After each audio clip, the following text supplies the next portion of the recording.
TSM6 news కి స్వాగతం. సంగారెడ్డి జిల్లా పటాన్చెరు నియోజకవర్గం బొల్లారం మున్సిపల్ పరిధిలోని వివిధ కాలనీలలో 15 కోట్ల రూపాయల అంచనా వ్యయంతో చేపట్టనున్న సీసీ రోడ్డు నిర్మాణ పనులకు శంకుస్థాపన చేసిన పటాన్చెరు శాసనసభ్యులు గూడెం మైపాల్ రెడ్డి. ఈ కార్యక్రమానికి హాజరైన ఎమ్మెల్సీ అంజిరెడ్డి, మాజీ జెడ్పీటీసీ బాలరెడ్డి, సీనియర్ నాయకులు చంద్రారెడ్డి, హనుమంత్ రెడ్డి, కమిషనర్ మధుసూదన్ రెడ్డి, మాజీ కౌన్సిలర్లు తదితరులు పాల్గొన్నారు. ఈరోజు బొల్లారం మున్సిపల్ పరిధిలో DFIDC సంబంధించిన నిధులు 12 కోట్ల రూపాయలు నిధులు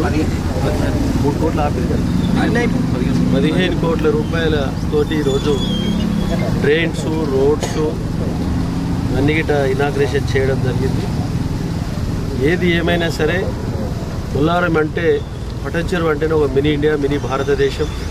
28 రాష్ట్రాలకు సంబంధించిన జనం ఉంటారు.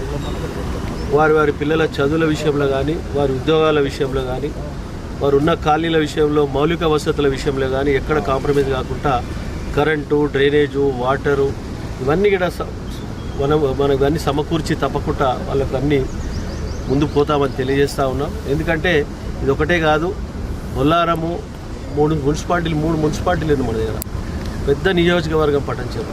దీని పూర్తి స్థాయిలో 10 సంవత్సరాల కాలం నుంచి అన్ని రకాల అభివృద్ధి ప్రణాళికబద్ధంగా అధికారులను, ఇక్కడ ప్రజల సహకారాన్ని తీసుకొని ముందుకెళ్తా ఉన్నాం. తప్పకుండా రాబో కాలంలో గిట దీన్ని పూర్తి స్థాయిలో ఒక మోడల్ మున్సిపాలిటీగా తీసుకొని అన్ని వసతులు సమకూర్చి ప్రజలకు ఇబ్బంది లేకుండా ముందుకెళ్తామని తెలియజేస్తూ మీ అందరికీ ఈ కార్యక్రమంలో పాల్గొన్న ప్రతి ఒక్కరికి పేరున శిరస్సు వంచి నమస్కరించుకుంటూ ధన్యవాదాలు తెలియజేస్తాం.